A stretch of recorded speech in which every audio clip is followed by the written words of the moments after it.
There is a war taking place inside your mind every single day.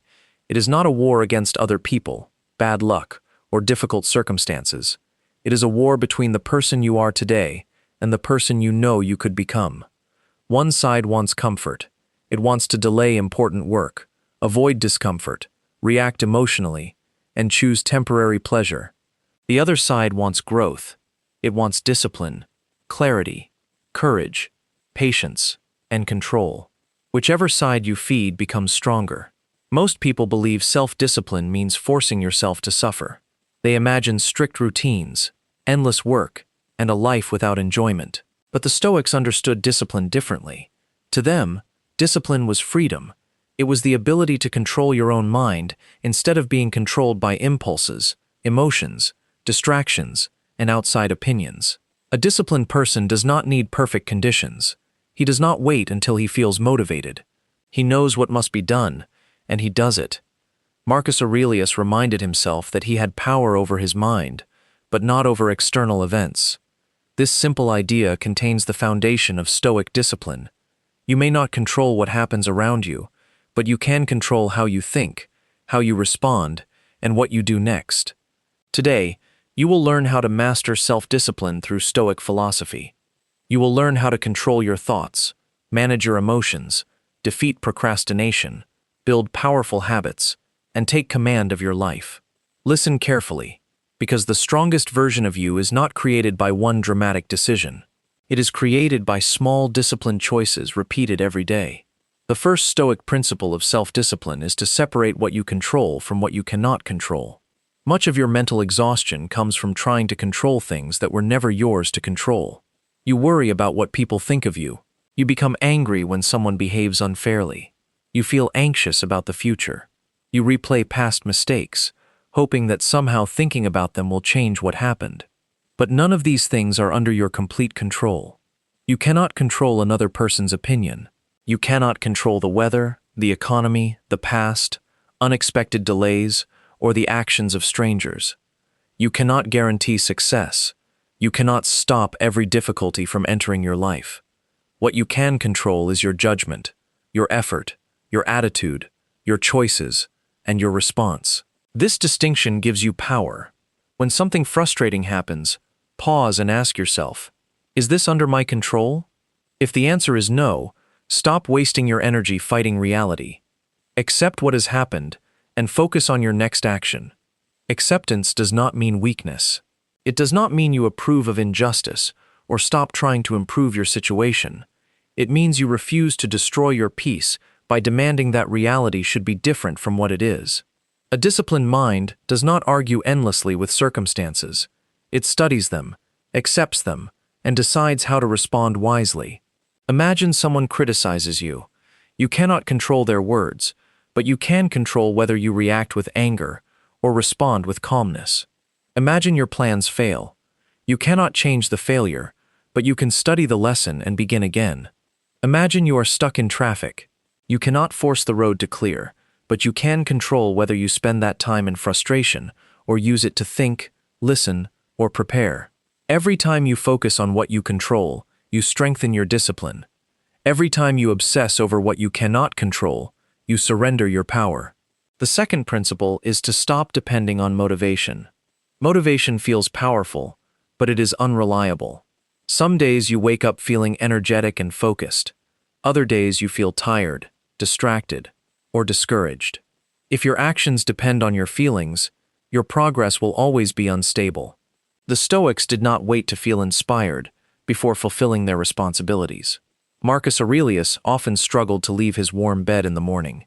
He reminded himself that he had been created to perform the work of a human being. He understood that comfort was pleasant, but purpose was more important. You do not need to feel motivated to take action. You only need to recognize what must be done. A disciplined person says, "I may not feel ready, but I will begin." This is one of the most important sentences you can teach yourself. You may not feel like exercising, but you can put on your shoes and start moving. You may not feel like studying, but you can open the book and read one page. You may not feel like working, but you can complete the first small task. You may not feel emotionally strong, but you can still choose not to send the angry message. Action often creates motivation. Motivation does not always create action. When you begin, resistance becomes weaker. Your mind stops imagining the difficulty and starts dealing with reality.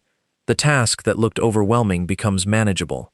Do not ask yourself, "Do I feel like doing this?" Ask, "Is this the right thing to do?" Your feelings are information, but they are not commands. You can feel tired and still act responsibly.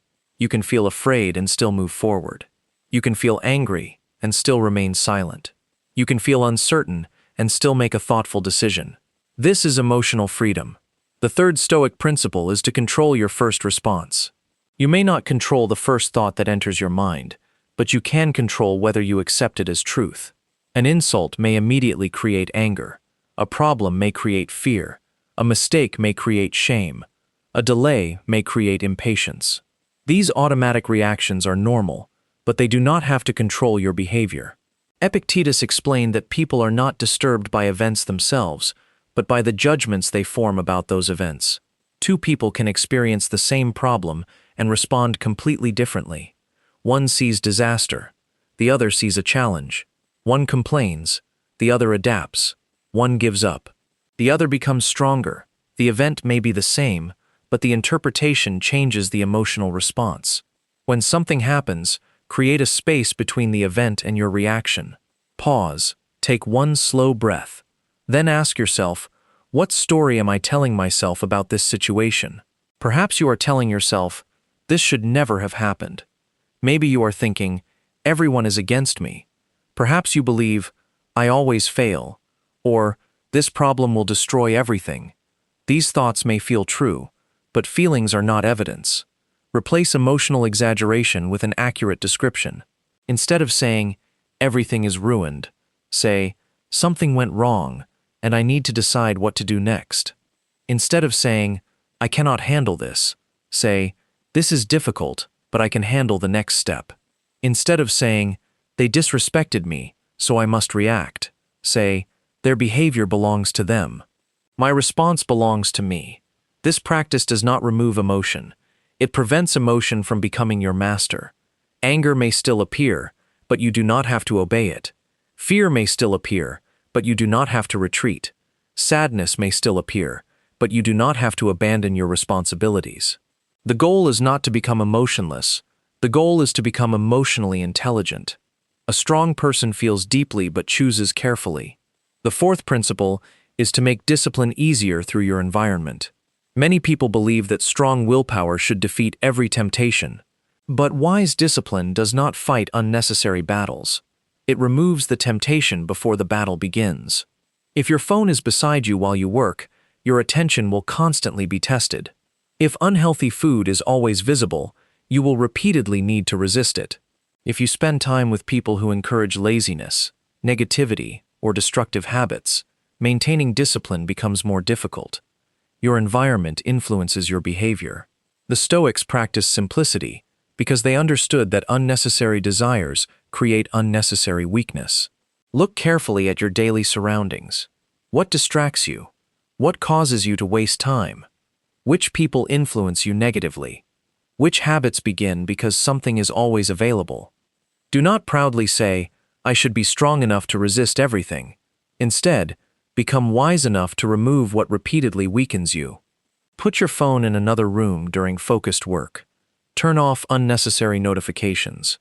Prepare healthy food before you become hungry. Keep your workspace clean. Avoid conversations that always lead to gossip or anger. Spend more time around people who respect discipline and responsibility. Your environment should support the person you want to become. This does not mean you should hide from every difficulty. It means you should stop making your goals harder through careless choices. Discipline is not only the ability to resist temptation, it is also the wisdom to avoid unnecessary temptation. The fifth principle is to practice voluntary discomfort. Comfort is not evil, but constant comfort makes the mind weak. When you always choose the easiest option, small difficulties begin to feel unbearable. A minor inconvenience ruins your mood. A little hunger destroys your concentration. Criticism feels like an attack. Uncertainty creates panic. The Stoics sometimes practiced voluntary discomfort to remind themselves that they could survive with less than they imagined. Seneca recommended spending occasional days with simple food, basic clothing, and limited comfort, while asking yourself whether this was the condition you had feared. The purpose was not punishment. The purpose was preparation. You can practice this principle in simple ways. Take a cool shower. Exercise when you would rather stay comfortable. Eat a basic meal instead of always seeking entertainment through food. Walk instead of driving when practical. Spend time without your phone. Wake up when the alarm rings, instead of negotiating for more sleep. Each small act teaches your mind an important lesson. Discomfort is not danger. When you willingly choose manageable discomfort, unexpected discomfort loses some of its power over you. You become less afraid of difficulty. You stop needing everything to be easy before you can function. You learn that you can remain calm even when conditions are imperfect. However, voluntary discomfort should be intelligent. The goal is not to harm yourself or prove that you can suffer. The goal is to train your character. Choose challenges that build patience, courage, health, and self-control. Your mind becomes stronger when it learns that comfort is a preference, not a requirement. The sixth Stoic principle is to focus on the present action. Procrastination often appears when you look at the entire journey instead of the next step. You think about the full project, the months of effort, the possibility of failure, and the amount of work ahead. Your mind becomes overwhelmed, and you avoid beginning.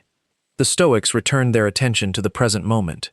Marcus Aurelius reminded himself to concentrate on the task in front of him with seriousness, affection, freedom, and justice.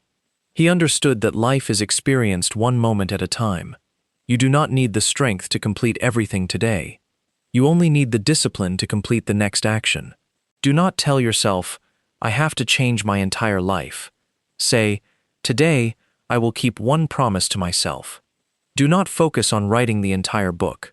Write the next paragraph. Do not focus on losing a large amount of weight. Complete today's workout and choose today's meal wisely. Do not focus on becoming completely fearless. Take one courageous action. The present moment is where discipline exists.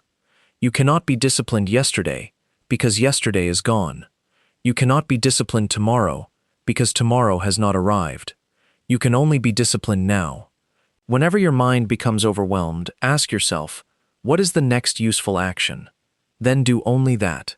After completing it, ask the question again. Great achievements are not completed in one moment. They are built through ordinary moments used well. The seventh principle is to keep promises to yourself. Every time you tell yourself that you will do something and then avoid it, you weaken your self-trust. Your mind learns that your words have no authority. You say you will wake up early, but you press snooze. You say you will exercise, but you delay it. You say you will stop wasting time, but you return to the same distraction. You say tomorrow will be different, but tomorrow becomes another copy of today. Eventually, you stop believing yourself. This is one of the hidden costs of broken discipline. It does not only delay your goals, it damages your relationship with yourself. The solution is not to make bigger promises. Make smaller promises and keep them. Do not promise to exercise for 2 hours every day if you have not exercised for months. Promise to move for 10 minutes and keep that promise. Do not promise to completely change your routine overnight. Choose one habit and practice it consistently. Each completed promise becomes evidence. It tells your mind, when I say I will act, I act. Slowly, your self-respect returns. Confidence grows. Discipline becomes part of your identity. Real confidence does not come from repeating positive words while avoiding difficult actions. It comes from evidence. It comes from seeing yourself behave responsibly, especially when no one is watching. Choose your commitments carefully, then treat your own word as something valuable. A person who cannot trust himself will always struggle to control his life. A person who keeps promises to himself becomes increasingly powerful. The eighth Stoic principle is to use obstacles as training. Most people see obstacles as interruptions. The Stoic sees them as part of the path. Marcus Aurelius wrote that the obstacle to action advances action. What stands in the way becomes the way. This does not mean every problem is good. Some experiences are painful, unfair, and unwanted. But even when you cannot choose the obstacle, You can choose what quality you practice through it. A delay becomes training in patience. Criticism becomes training in emotional control. Failure becomes training in humility and learning. Uncertainty becomes training in courage. Loss becomes training in gratitude and acceptance. Difficult people become training in self-command. The obstacle gives you a place to practice philosophy. Without difficulty, patience remains only an idea. Without fear, courage cannot be demonstrated. Without temptation, self-control cannot grow. Without failure, resilience cannot be tested. When a problem appears, instead of immediately asking, "Why is this happening to me?" ask, "What quality is this situation asking me to practice?" Perhaps it is asking for patience. Perhaps it is asking for honesty. Perhaps it is asking for courage, restraint, creativity, or forgiveness. This question transforms your relationship with difficulty. You stop seeing yourself as a helpless victim of circumstances. You become a student, using circumstances as training. You may not have chosen the lesson, but you can still choose to learn from it. The ninth principle is to remember the cost of indiscipline. Temptation usually shows you the immediate reward and hides the future cost. Procrastination offers temporary comfort, but creates future pressure. Anger offers temporary satisfaction, but damages relationships. Unhealthy habits offer immediate pleasure, but weaken the body. Excessive entertainment helps you escape for a moment, but steals hours from your goals. Discipline often feels difficult now, but creates freedom later. Indiscipline feels easy now, but creates difficulty later. When you are tempted to abandon your standards, do not only ask what feels good in this moment. Ask what this choice will cost you tomorrow. If I delay this task, how will I feel tonight? If I continue this habit for another year, where will it lead? If I react emotionally, what damage might I create? If I give up now, will I respect this decision later? Stoicism teaches you to see beyond the present impulse. You are always choosing between two forms of discomfort. You can choose the discomfort of discipline or the discomfort of regret. You can choose the pain of effort or the pain of remaining the same. One discomfort helps you grow. The other keeps you trapped. The 10th Stoic principle is to review your day honestly. Self-discipline improves through awareness. At the end of each day, take a few quiet minutes and examine your actions. Do not attack yourself. Do not create excuses. Simply tell yourself the truth. Ask 3 questions. What did I do well today? Where did I lose control? What will I improve tomorrow? Perhaps you remained calm during a difficult conversation. Recognize it. Perhaps you wasted an hour on distractions. Admit it. Perhaps you avoided an important task. Decide exactly how you will begin tomorrow. This daily review turns experience into wisdom. Without reflection, you repeat the same mistakes unconsciously. With reflection, every day becomes a lesson. Seneca described reviewing his entire day, examining his words and actions while hiding nothing from himself. He did not do this to create shame. He did it to improve his character. Be honest, but do not be cruel. Saying, "I made a weak choice," is useful. Saying, "I am a weak and worthless person," is not. Your actions can be corrected. Your habits can be rebuilt. Your discipline can become stronger. The purpose of reflection is improvement, not punishment. Before sleeping, prepare one clear intention for the next day. Decide the most important task. Decide what temptation you will avoid. Decide how you want to behave when pressure appears. Then wake up with direction. Self-discipline is not created through one perfect day. It is created through continuous correction. There will be days when you fail. You will become distracted. You will react emotionally. You will avoid something important. You may return to a habit you thought you had defeated. Do not use one mistake as permission to abandon yourself. The undisciplined mind says, "I failed, so there is no point continuing." The disciplined mind says, "I failed, so I must return to the path." Return quickly. Do not wait for Monday. Do not wait for a new month. Do not wait until you feel inspired again. Correct the next decision. Your life is not destroyed by one mistake. It is shaped by what you repeatedly choose after the mistake. Remember, Stoic self-discipline is not about controlling every event. It is about controlling yourself within every event. You cannot guarantee that people will respect you, but you can behave with dignity. You cannot guarantee success, but you can give your best effort. You cannot stop every painful emotion, but you can prevent emotion from controlling your actions. You cannot control the length of your life, but you can control how deeply and purposefully you live today. Your mind is your responsibility. Your habits are your responsibility. Your response is your responsibility. This responsibility is not a burden. It is your freedom. You do not need to become perfect. You need to become more conscious, more intentional, and more willing to choose what is right over what is easy. Begin with one action. Complete the task you have been avoiding. Put away the distraction. Keep the promise you made to yourself. Remain silent when anger demands a reaction. Choose patience when frustration appears. Choose courage when fear tells you to retreat. Every disciplined choice is a vote for the person you want to become.